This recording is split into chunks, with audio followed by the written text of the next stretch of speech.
Broadcasting live from the Phoenix Business RadioX studio in Tempe, Arizona. You are tuning in to Culture Crush with Kendra Maples. This podcast will dive into a variety of companies that are crushing it with a great company culture.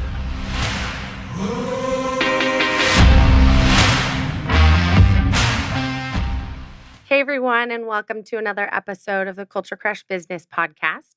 On this podcast, we focus on everything surrounding businesses with a good company culture. We do a deep dive into companies that are crushing it with a great culture, as well as highlighting the resources that are out there to help companies improve their culture as well. Before we jump in to introduce our guests and our guest host today, I want to tell you a little bit about our sponsor, Gateway Bank. Remember when your banker knew you and they cared about you? This experience still exists today at Gateway Bank, the only community bank in Mesa, Arizona, serving customers valley and nationwide. With Gateway, you get fast, personal service of that small bank feel with the convenience, security, and stability of a large one. Whether you need a loan or banking services for your business, they're here. Visit gcbaz.com/Culture Crush for details and for a free consultation with the Gateway Bank president, James Christensen. Speaking of James Christensen, I am so excited because we actually brought him into the conversation today to be a co-host with me. James, welcome. Kendra, thank you so much. It's great to be here this morning. I'm so I excited that think you're I here. need to bring you to all my meetings. You can just give me a little intro right before I come in. That'd be awesome. I would love that and just welcome the group to you. Yeah. So Absolutely. I'm super excited. You're going to jump in and help guide the conversation and introduce us to our guests too. Great. What a treat. Well, first of all, we'd like to welcome Lori Erickson this morning. And Lori, can you tell us a little bit about you and your business? Sure. Thanks for having me today, Kendra, James, both of you. I started Project Pros about 10 years ago. We do all the back office stuff that most people don't want to do, shouldn't do, so they can concentrate on their business instead of being so far in it. So bookkeeping, HR, admin, phone answering, all the stuff that nobody wants to do. We do it happily for you guys. Wonderful. Thank you so much, Lori. And our other guest this morning is Ben Johnson. Great to have you here this morning, Ben. Thank you. It's good to be here. So can you tell us a little bit about you and your business? My business is Arizona Web Pro. I mostly do automation, data pipelines, so moving data around from different systems. Basically the same thing as Lori, except with bots. Just all the things that people don't want to do. And I can set up an automated process or artificial intelligence solution to just kind of take care of all the annoying things that prevent you from doing the things that business owners should be doing. True. And so having the two of you, I'm really excited to have the two of you because one of the things with Culture Crush, we have 8 different areas that we focus on when it comes to resources to help companies improve their culture. And a lot of people think of culture and they think of like, oh, the fun stuff and we support each other and we trust each other and all those things. Absolutely. 1,000% they're part of company culture. There's this piece though that has to do with the infrastructure and the processes that are in place and the technology that's in place. How are these tools and programs we're using communicating with each other, right? If that stuff is not in place and not doing well, right? Then yeah, it's fine to have a taco lunch and, do team outings and support your staff when they need time off. But there's a lot of this back end stuff that if it's not working, it's going to cause stress on the team. It's going to cause that company culture to not be as connected because people are worrying about the things that they shouldn't be worried about, right? So that's why I was really excited to bring the two of you into this conversation today. And you highlighted a little bit of your companies, but I want to dive more into the meat of what you do and how that connects to company culture. Ben, we can start with you because you and I talked recently about this. And with AI is such a big thing, right? And you hear people say like, oh, well, it's going to get rid of people. Okay, that's a thought, right? But talking with Ben, you and I talked about the fact that doesn't get rid of the people. It gets rid of like the shitty parts of what you're doing, like the crummy parts of what you're doing, and it allows the people to be people and do people things. So I want to start there and kind of dive into that space with you guys from that company culture lens, right? The tech side, automation side, and from there. So then maybe we'll jump in. Like Sure. talk to James and I about like with what you're doing and how you're automating, how you're connecting these programs, like big picture from culture, right? How is that happening? What does that look like from your angle of supporting companies? Yeah, so I usually try to not get too deep into tech speak with with business owners because their eyes glaze over and they smiling and nodding and I lose them pretty quick. So I try to focus on something that they enjoy doing. Like let's say they're into golfing, and so I try to explain it like AI is like your caddy. It's going to carry your clubs for you. It's going to maybe make suggestions on which one to use. It'll drive you around, but it's not going to do the fun part. It's not going to actually swing the club for you. That's Mm-hmm. what you're there to do. And so I usually try to focus around that. And I'm not the best business person. I don't know how to do bookkeeping. I don't know how to do HR. And so I look at them and I just sit down with them and see, okay, what are you doing? How are you doing it? And then I look for those opportunities to do, like I said, okay, let me build a little AI caddy for you to kind of queue up the work for you and get you ready, but not to replace anybody or not to displace, but to actually let the employees that are working for a company actually make them enjoy their job again and take all the stuff that they really don't like doing and take that off their hands from Which to me sounds them. fantastic because I know from different jobs I've had in the past, like those are the things that weigh you down Mhm. when you're doing these monotonous copy this from this program and then put it in this other program. Well, why can't the programs just connect with each other? And I love that analogy of the golf caddy. I think that makes sense to people, especially in the terms of like technology and AI and things like that. People get nervous, but really you can use it to your advantage. Yeah. Yeah, ever since ChatGPT came out, it's a little bit easier to have these conversations because people actually are using it now. Hmm. So before, when I said AI, they just, oh, neat.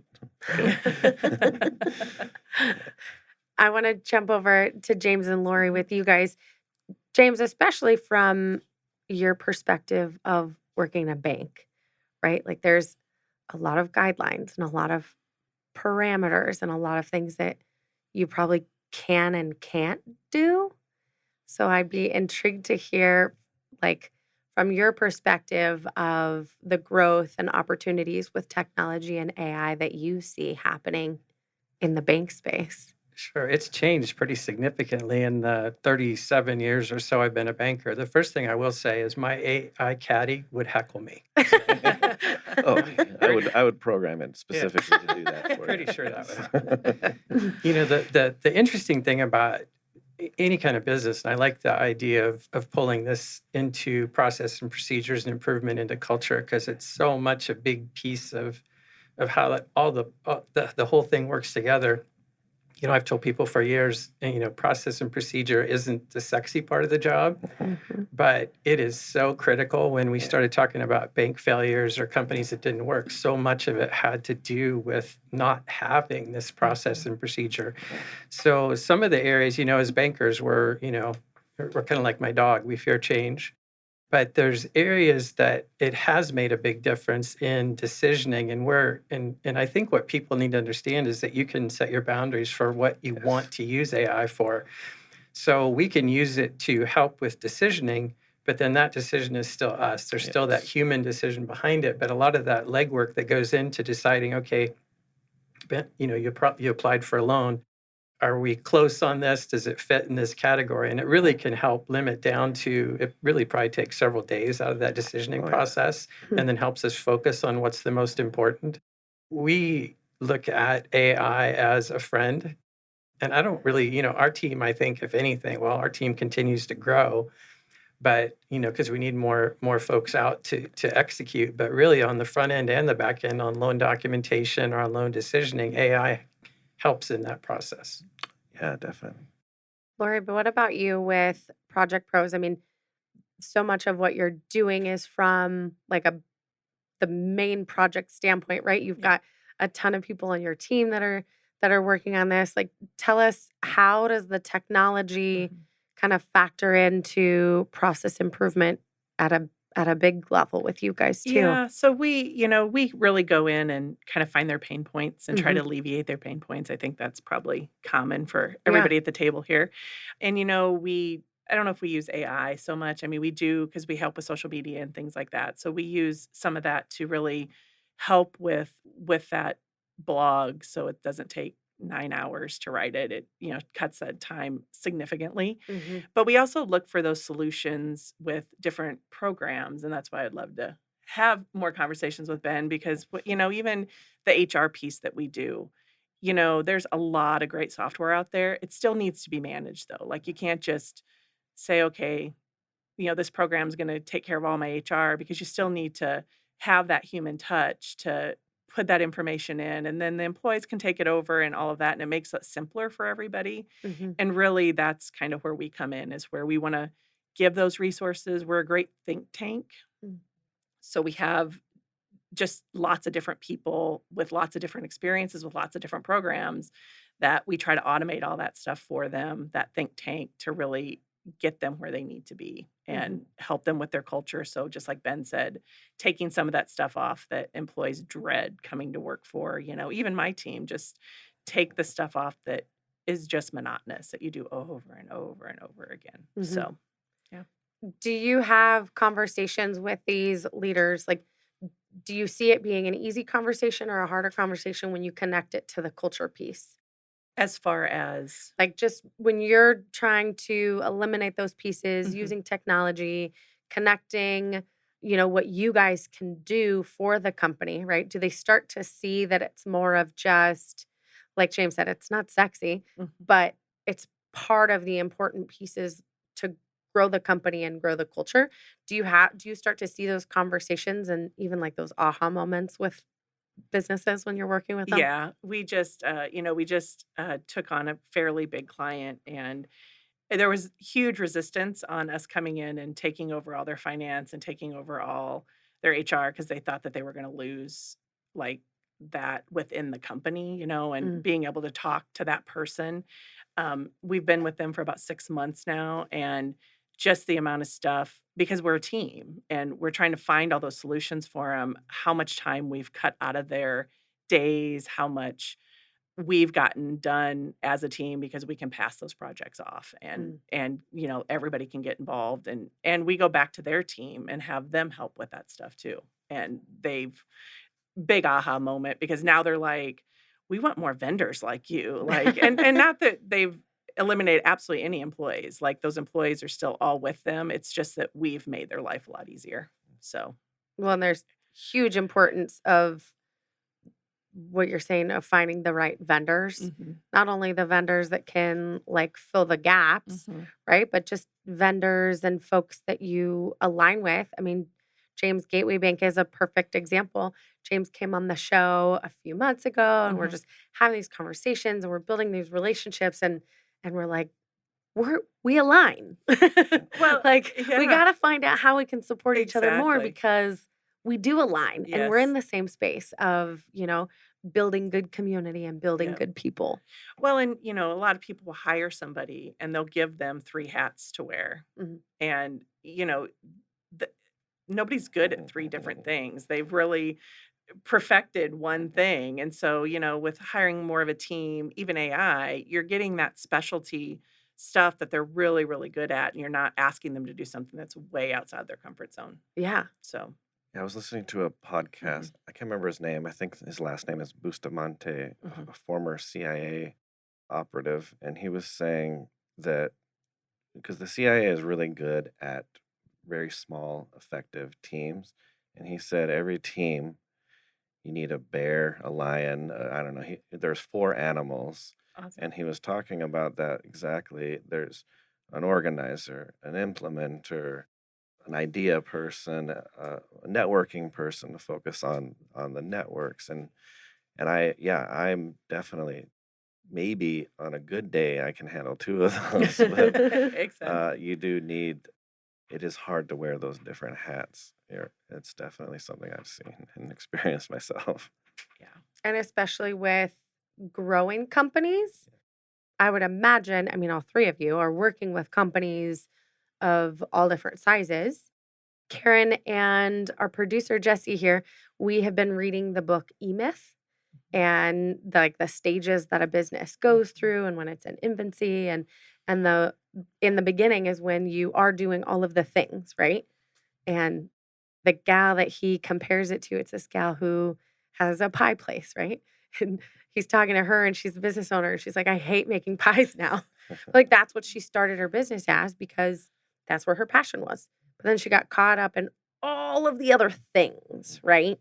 And so that's what I love with the two of you and what you're doing is you're getting rid of all of those things so that people can go back and do what they're passionate about. That gal can go and make some pies Exactly. and not have to worry about all of the other pieces, right? Are there particular things that stand out that you see are like common themes with companies that you both are helping? Is there like, oh, everybody needs help in this one nook? Or what does that side look like? I definitely noticed the biggest thing every single company that I've worked with. There's the number of different software tools that are used is, insane right now. And just a solopreneur, one person, I asked her, how many different software programs do you use to run your business? And she's, oh, probably like five or six. It's quite a few. I said, we'll see. And so we went onto a whiteboard and we actually mapped it out, and it was like 27. Oh, geez. And that's a single person business. Most people don't realize, they don't have a clue how many different software programs. And a lot of them think, oh, the answer is using some all in one solution. But those are just as bad because those are very greedy with their data. Mm, And then you're basically forcing your business to use this template that represents the average of your industry. And so there's not much room for innovation. And so these all-in-one tools have their own sets of problems. So the mm, number one problem is nobody really owns their data of their business, and moving the data from one system to another is a headache. So that's the main problem. If I had to roll it all up into one, is getting the data from all the different places into a place that they have ownership and yeah. control over. Hmm. And so how do you do that? That we'll have I'm to. like, I would gladly show you. That's automation, yeah, bots. Yeah, putting it together, putting it all together. that's mainly what I do. Uh-huh. Yeah, I have one of my clients there. It's an oil company, and I'm processing 50 million data points a day, just moving data around, and I'm able to have my time to have other clients and do podcasts. I spend about half of my year traveling overseas, Oh, wow. because everything's automated. Yeah, that's really cool.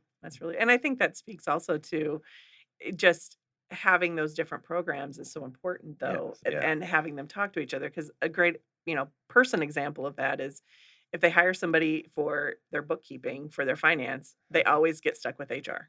Mm. Yes. They have no idea what they're doing in HR. Yes. Everybody we take over is like HR is such a nightmare at that point because you've got somebody who's never been in it, they've never done it. And so having, it's just like having the programs for it, like having the right information, the right systems to make all of those things Mhm. kind of work together. So, Yeah. So there's the individual people who work on each Mhm. role, and sometimes they'll be given two or three roles. Exactly. And there's also the software tools Mm-hmm. themselves. Sometimes you might have two tools that both have overlapping functionality. Mhm. So how do you make a how do you work with? You actually you have to think about what is the best person for each Right. role, and I use AI to create personas. So I have kind of an HR bot. I have a Oh, that's cool. payroll bot. I have a That's great. a Yeah. project management bot, and I give them a personality and I give them a goal. So I have these Uh-huh. conversations with them as if And so if you have one person and maybe they have two roles and one's one of their weakness, you can give them a little AI buddy they can chat with to ask them the questions where they might fall short on. Oh, that's really cool. And I'm sure Yeah. it's saving them money because you're Oh probably yeah. eliminating all kinds of And it's not even. programs too. Oh, absolutely. Yeah. That's usually the first thing I do with a client, just to justify my own costs. I say, what's your most expensive tool? And Exactly. then project number one is, let me just get rid of that tool for you. And Mhm. I'm always able to do that for a business. And oh, you're paying 10,000 a year for this program. Okay, give me a weekend and I'll remove the need for that. And then from that point on, it's all Yeah. just profit and savings. And so yeah, That's awesome. I love that. it's pretty fun. All I'm envisioning right now is you having a team meeting with a bunch of a bunch Yes. of AI I have stuffed animals with coffee cups in front of I'm each Put a one, little and microphone in donuts. them so you And talk right. back. That's awesome. that's Yeah. that, I spent a lot of time traveling, and I spent a lot of time alone. So give it another year, and I might be there. The way I'm going. Because I'm looking at Lori, and I know not only are you in this space of helping eliminate, areas of stress for companies, but Mhm. you focus really, really hard on the culture of your company. Mhm. So I'm looking at her thinking of this, and then I'm looking at you, and I'm like, Penn's just got AI bots and team meetings. That's awesome. I love it. But there's still a culture of what you're growing because, like you said, you Yeah. get the chance to travel and do all this other stuff too. Yeah, and I get to pick the clients I work with. Mhm. I just had I was approached by a company that starting up a new AI company, and they wanted to bring me in as a co-founder. They're It's a pretty decent thing, and I sat in on a few meetings with them, and I'm like, it's not really a good culture fit for Yeah. me, you know. And so yeah, the freedom to actually choose the clients and the vendors and everything that I work with, and also I work mostly with resources overseas, and so I get to empower them a lot too. A lot of them don't Mhm. have a lot of confidence, and like they don't understand America or how things work here. So I can do a little bot that basically takes a sentence that they write. They might write a response to a customer email, but they speak their English they learned in Philippines. And Mhm. so I have a little prompt it runs through and say, oh, I'm a native Filipina speaker, and the person I'm talking to is in Australia, and rewrite this using Australian local native dialect. And it That's just cool. runs through these little tiny Yeah. filters that just make it sound so they use the word mobile instead of cell phone, or just these little things that you don't think about that oftentimes can cause some miscommunications. It just kind of removes a lot of those too. So it's a lot easier to work with. Huh. I didn't even think about it from like that communication standpoint Mhm. of who you're writing to, who you're presenting information to. Yeah, I spent a lot of time overseas, so there's been some pretty embarrassing communication snafus that I've learned to just try to account for. Huh. Okay. Very interesting. Lori, I want to shift over. I'm like shifting back and forth on the side You're of the good. table. I You're want to good. shift over to the side with you and James. With you guys, it's different. With Ben, you're, doing a lot of this back end, you're connecting some folks, but you're not necessarily in the same space as a team of folks. Lori, I know that you are being really focused on trying to improve and grow your culture. James, I obviously know Gateway and I'm getting to know more and more. And I love that I feel like I follow Gateway Bank. I feel like I follow Project Pros and stuff on social media. And it's like it's it's a real feel. It's not just like, here's a bank, here's project stuff. Like Mhm. there's people and there's humans and there's more depth to what's going on. How, like, where was that fueled for you to be like, "Hey, this is a focus. I wanna do this business. I wanna start this business, and also I need to grow my team internally." I think it started back just coming from corporate America and Mhm. just knowing, and with you being a small bank, I'm sure this resonates with you too, but being, just no culture, you were in there, you were a drone, had to get it done, had to hit your numbers, and I just, y'all get burnt out. I mean, everybody gets burnt out from that. And Mhm. most small business owners that I help talked to, they kind of came from the same place. So there's a commonality there to start, with a lot of our clients, and then just making sure that that's not the culture we have at Project Pros. And one of the best compliments I got is we go around in our staff meeting and kind of tell, what's a gripe and what's happened that's positive, and one of the girls, and it wasn't even like a compliment directed to me or the company. It was just more of, she's like, I love showing up here every day because I get to work with my besties. Mm. And so I was like, that's it just speaks volumes for where we're at and what we're doing, because everybody wants to be there to help our customers and help each other. And so that's really just what I focus on, and make sure the team's engaged. And if there's always problems, right? Everybody's got families, everybody's got health issues here and there, and just make sure you're human to them, and they can go take that time they need, and they come back that much more fired up. And so that's kind of where I came from. As far as corporate, never did that. They expect you to show up if you were half dead on the side of the road and come and produce your numbers, please. We don't care what's going on with you. So that's kind of where I come from, and that's just really super important to me. So Mhm. yeah. And I would bet that's similar to you, James. I mean, a bank is, you've got things you do, right? Right. But then there's such a people aspect to what you're doing. Yeah, I would say the first 20 years of my career more in the corporate world was when they said they were going to bring in an efficiency expert, it meant people were going to get fired. That's Mm. all it meant. And typically, the people that hired the efficiency experts are the ones that should have been fired, and it would have made up for Yes. everyone else. And it's just, when you display that creativity, it was like, no, this doesn't fit in. This is not how we do things in the corporate world. So my AI bot would have to be kind of a mix between Snoop and Samuel Jackson. So I just, whenever it greeted me, I just wanted to say, "Faux shizzle."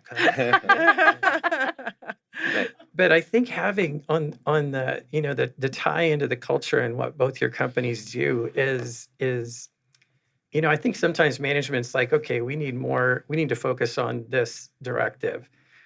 I think a really good leader looks at his team or her team and says, what are they really good at? Mhm. And if I can get that AI tool, or I can bring somebody in to help with my processes to get rid of the stuff that has to get done that nobody really wants to do. So where they can focus on where they're really, really strong.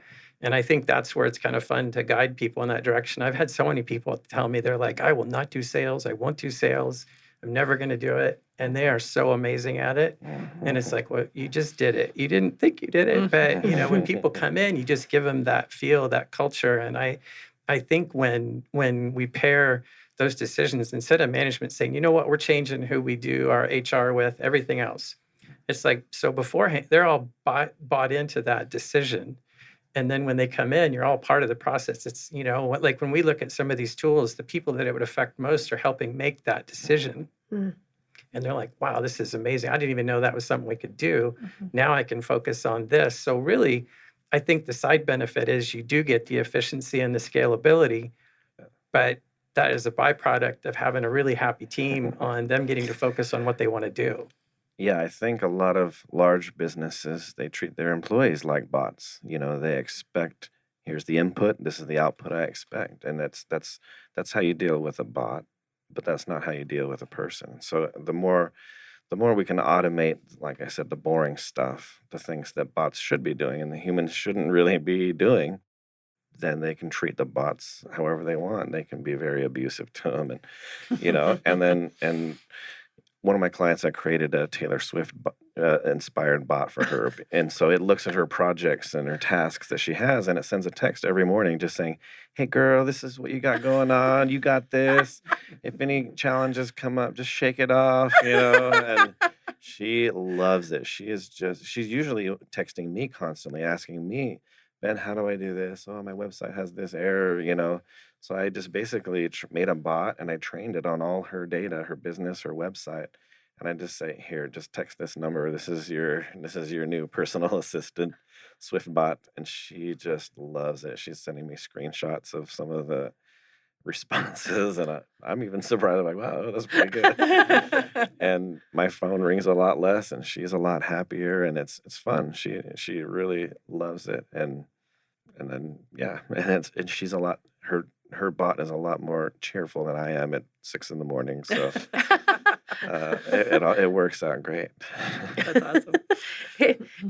That's funny because it goes back to Lori, what you were saying with one of your teammates. They said, "Oh, I get to hang out with my besties." Right? She's got her Taylor Swift bot. She got her She's got her her bestie. role model Yeah. lights Yeah, on in yeah. text message. Yeah. Yep. Right? And Yeah. then Lori, your team has their besties. And I really like that your teammates said that because there's a lot of times in this room we're having these conversations about culture and companies tend to say, "Oh, we're like family," Mhm.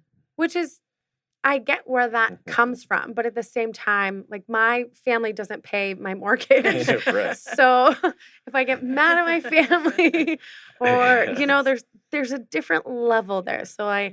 I love the bestie kind of side to it Mhm. because it's still kind of that like family feel, but also there are a lot of things that are not very family. Well, and there's still accountability and there's still Yeah. everything that gets, that goes into a business that you've got to keep perspective on. So it's not like it's all rainbows and butterflies, but everybody can get grounded and they can come back to center and figure out, okay, so I screwed that up. But, that's another piece of it too is, I think with the comfort that we have in the company, everybody owns their mistakes. It's not like they're pointing fingers and they're going, "Oh, Ashton did it." And, it's like very much owning it and they're working together to figure out how to help that customer or if it's internal, how do we fix this and make us a stronger, better company? Yeah. So, With the companies that you're mhm, working with, mhm. and the customers that you're helping, is there like a niche that you really like? Is there an industry or a type of business that you and your team really like helping? The answer should probably be yes, but Doesn't have to be. This is a but, when it was just me, I used to bottleneck everything, and now I've got managers in place, so it's almost like, we're running 4 different companies, Mm, within one, so it just depends on kind of what department you're talking about, bookkeeping is all across the board just because everybody needs bookkeeping. Like, who doesn't need bookkeeping and do it efficiently and try not to do it themselves because most people just don't know what they're doing, mhm. with phone answering, we love lawyers, love doctors. We do a lot of naturopaths, so we just love them. We get to interact with their customers and make it feel like we're just part of their team. When it comes to that, our staff is amazing with that piece of it, and I think that goes back to culture just because they answer the phone with a smile and, you can see that smile through the phone. So, niche is not particularly, Yeah. sorry. We kinda pick up, those pieces and see how we can help best. Yeah. So, yeah. Well, and I would assume, Ben, it's the same for you. Like, there might be a niche, Mhm. but really you can help. I mean, if you can Yeah, give a Taylor Swift bot to somebody, I feel like you can help anyone. Exactly. Yeah, generally I focus on companies that have a lot of data. So, Okay. okay, let me look at your spreadsheets. Let me look at your databases. Lately, I've had a lot of project or property management companies that just have a lot Mm, of property, or there's with that is a lot of layers of the data. So there's the property management company, there's the building owner, there's the tenants. There's multidimensional data objects that's where I can help the most when it's just mhm. here's a product that I sell and I have customers. Yeah, I can definitely help them too, but I like it when there's, the amount of help I'm able to do is, just like I've had a lot of clients just sitting there with their mouth dangling open and just like, what just happened? How did you do that? What? And so, Mhm. yeah, those are the moments that I enjoy is when I can really help somebody in a different level than they even thought. And yeah, it's pretty much any genre that has a lot of data. Yeah. I think Yeah. that's the part that's cool when you and I sat down. You were like doing stuff on the computer, and I was like, where is this stuff coming from? Like, this is like, I was like, this is magical and also a little creepy, but also really Yes. cool. And you don't know that I feel like with both of you, right? Sometimes you really don't know the space that you need help that's why I love what I do in this space is I get to work with companies. I get to evaluate and look at the big picture of what's going on. And then I get to learn, okay, well your teams are great. You're giving them opportunities to have employee engagement and growth and all these things, but I can see the gaps of, oh, well, there's communication issues. Okay, well, why is there communication issues? Oh, because you don't have a good process in place for that. Okay, well, if you don't have a process in place for communicating with your staff, then there's going to be some issues, right? So I get to look at it from a big picture, find those little pieces, and then add in companies like the two of you to then, okay, if the issue is, the tasks and the doings and there's too much on one person's plate, right? You guys said it earlier, like sometimes you have four hats, you can't successfully do all four hats. What can we pull from and outsource? Like, and then again, it goes back to building the culture of the company internally. If you're taking off some of those, like James said, the non-sexy stuff Mhm. for somebody else to do. And I feel like sometimes when I'm talking with companies, they think, well, that's going to like change the culture. And it's like, no, it really just builds your culture because internally you get to focus on doing the thing, like doing the human stuff, which is what I love when I get to bring in companies and resources like you guys. So on that note, are there any like companies that you think you could help that maybe they're not even thinking like that's a space to dive into? Or is there a space that you would like to help people? Because in the end, it does help their culture. They just sometimes don't always see it right away.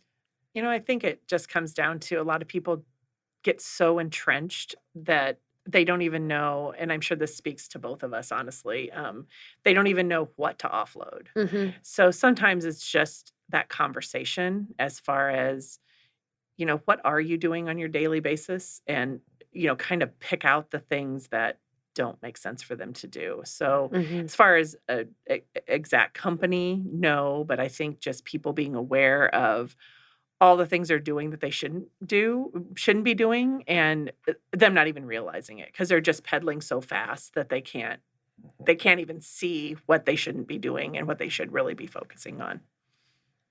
Yeah, I like a challenge. So I just took on a client that's a bar and restaurant owner, and Oh. all of the stuff I've done in the past, I show it to her, and she's like, "That's really cool, but I don't need any of that." Mhm.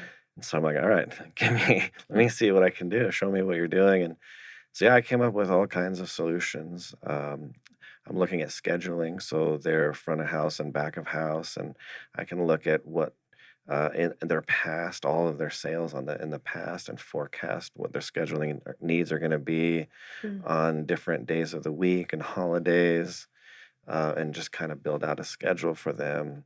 I can do. They have music that's playing in the restaurant, and so I'm building a little PC that's going to have microphone and sensor, and it's going to detect the volume. I can look at the things that people are ordering. A lot of people are ordering margaritas. I can play some Mexican music on Spotify. We can kind of adjust the volume, yeah, based on how loud it is in the restaurant, as the volume, so basically I'm just like, yeah, give me your challenges, and I'm sure there's some way we can use AI to automate that. And so they're really excited to get started, and it's all completely new. And then okay, there's a new niche that I can Right. approach with those options too. So yeah, I always like being thrown a curveball just to see what I can do. I never would have imagined tying in the music piece. Like, I'm astonished right now, and I'm thinking of James just went to a big concert, and I'm, like, thinking about the music that you went to see. I'm, like, thinking about the music with margaritas. I'm, like, "This is the world we're in." Right? Yeah, Exactly. And then it Yeah. adds into I mean, that's a really cool space for you because then it adds into the culture of that company in that Mhm. right. space, Mhm. especially bars and restaurants. Our venue partner that we work with when we do our culture events, they have such a unique culture because it's the bar side, it's the restaurant side, it's the brewery side, and then connecting all of those cultures together. So I'm like, my brain is thinking of all of these different angles and music. I'm like, how fascinating to loop all of this Yeah. together. Well, and there's nothing worse than doing schedules for a big company. So Yeah. I could imagine that's a huge. I mean, we got approached by one company to do that, and I was like, oh no, that's too much Yeah. because there's so many caveats to it. And if you Yeah. can pull data so they know exactly how many people they need on at the same time, that's amazing. Yeah. That's absolutely amazing. So Yeah, I can even look at the hourly Mhm. rate of each employee and get try their get biggest bang for their buck. this is how much money they're making Mhm. on average on that day, and let's make sure we don't go over, budget on. Right. And so, yeah, Right. I've never done this before, but without AI, I wouldn't even try to Well, take it yeah, on there's too too, many numbers to throw because around and figure out. Yeah. yeah, you can just throw all the data in there and then just in a regular human sentence, just say, and it's usually you gotta spend a lot of time crafting and refining, but you have to be very specific on the questions you asked it. But it's not because the AI is not capable. It's really our weakness and our ability to explain Mhm. clearly what we want it to do. And so that's a whole new career path. If you've got teenagers in high school, there's a whole new career path called prompt engineering, and you can make. I saw one posting for 250,000 a year just for a prompt engineer. That's a job that didn't exist 6 months ago. Right. And Right. so, yeah, I'm teaching. I've got a 16-year-old, and I'm like, okay, here, this is a very Right. valuable skill. It's just how to talk to these AI Right.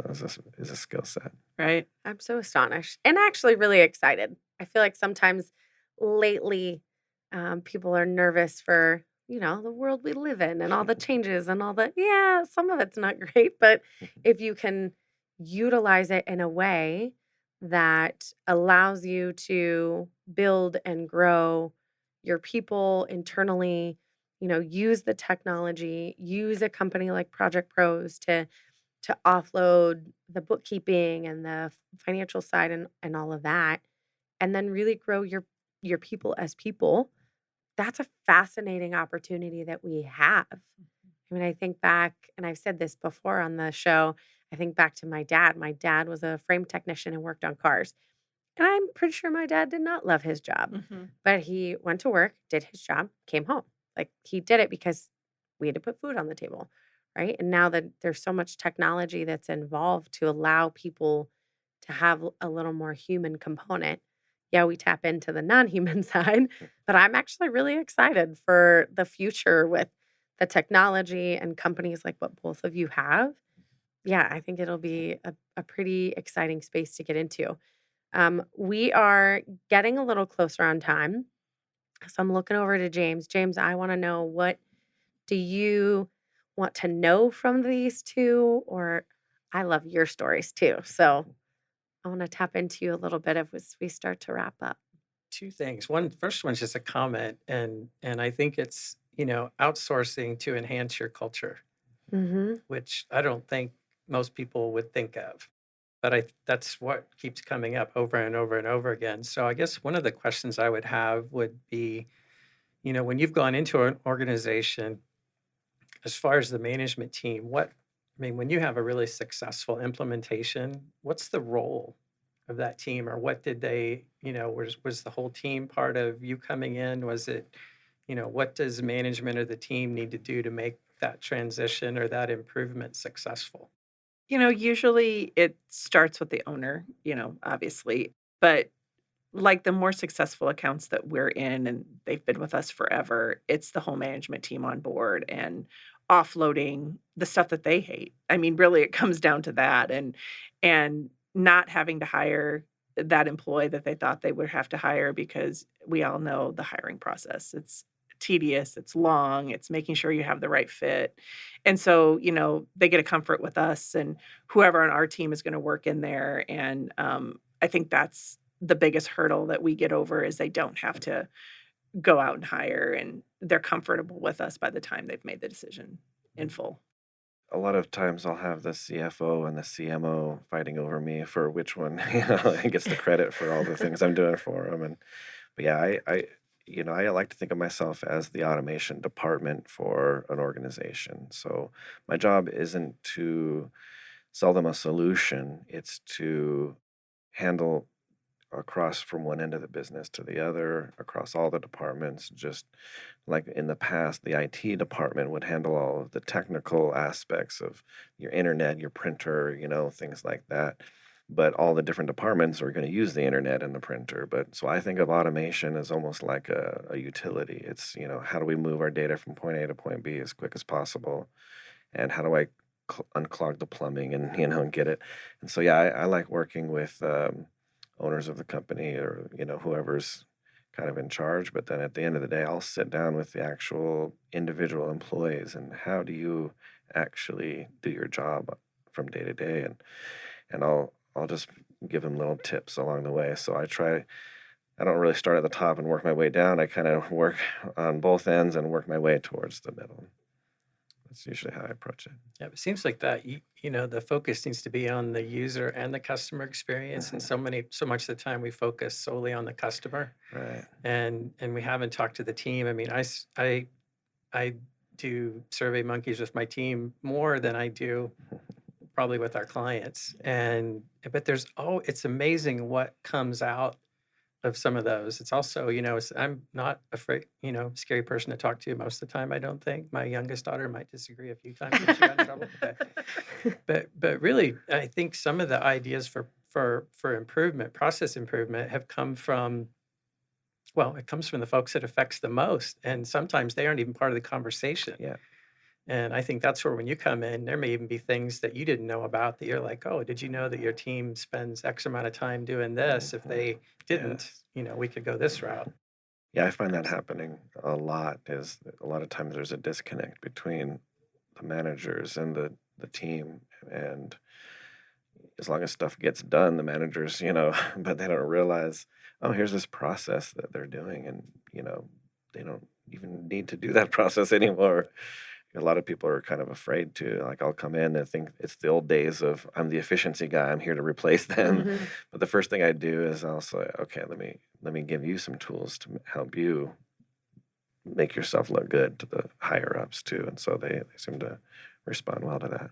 Ben, when you're going in and working with companies, the way that you're using AI and the technology now, I mean, it's changed, I swear, in just months. What does that look like 5 years from now with maybe 4, maybe 3? We'll have, What does that we'll look have like? chips in our brains. Oh, And geez. no, we have the main thing we're going to see next right now. ChatGPT is kind of like a person you talk to that has all this information. hmm The next stage is it's going to be more like agents. So you have these bots that'll actually be performing tasks. And Elon Musk is working on the humanoid robots that'll be working in factories. And so they're going to have AI brains, but actual have hands and legs and arms. You might see androids at the supermarket going shopping for people. That's where this is heading very soon. So, yeah, it's going to be That's interesting. funny. I always joke around and say that I need like 3 of me. So They're- coming. I'm not mad about that. If They're- someone else yeah, can do some I'll- shopping for me. And I think they're only going to be like $20,000, Huh. something like that. I'll get 3 of them. Get a massage therapist one. Oh my and God. That's funny. Yeah. Lori, what about you with Project Pros and the growth that you guys have? What does that look like for you guys in the next few years as well? I think it's, we've really taken a lot of our systems and automated them to the point that they're all talking together, Mhm. not to the extent of what Ben is doing. Don't have Taylor Swift sitting in my office. You're missing out. But, um, but just that automation and making sure that our systems are running really well together. So our customer systems, we can kind of insightfully give that to them also, and helping them just be more efficient, because I think efficiency is the wave of the future, obviously. So Yeah. Yeah. James, is there anything else you want to pull from these guys? I just, when I look at the efficiency piece, I look at it different as than the corporate America side. It's just more of what bonds us as a team. And, You said something about family earlier. We do say we're family, but we add we're the family you get to choose. Ooh, yes, that's a So, better family. but I do think there's, that's one of the things that when you think banking, you don't think constant change. But I look at I look at my whole career and how things have changed dramatically. The bank I ran before we started this bank 17 years ago, we were less than half the size, and I had 3 times the number of employees. And it's not that my folks are working overtime; they spend their time doing different things, and some of that is through automation that we don't have to do anymore. I mean, when I first started, we did cash flow spreads by hand. I mean, it would take me literally all day to do one, which I guess the good part of that is I know what it is. I know how it works. But then beyond that, it's like I don't need practice every time I do this. If I can just load this in and it takes me 30 minutes or 40 Right. minutes instead of a whole day. I mean, just think about how much more you can do in the course of a day or a month or a year. Right. Yeah. That's crazy. Yeah, we had a calculator and then spreadsheets and then databases and now AI. So it's It all always something new. evolves. Yeah.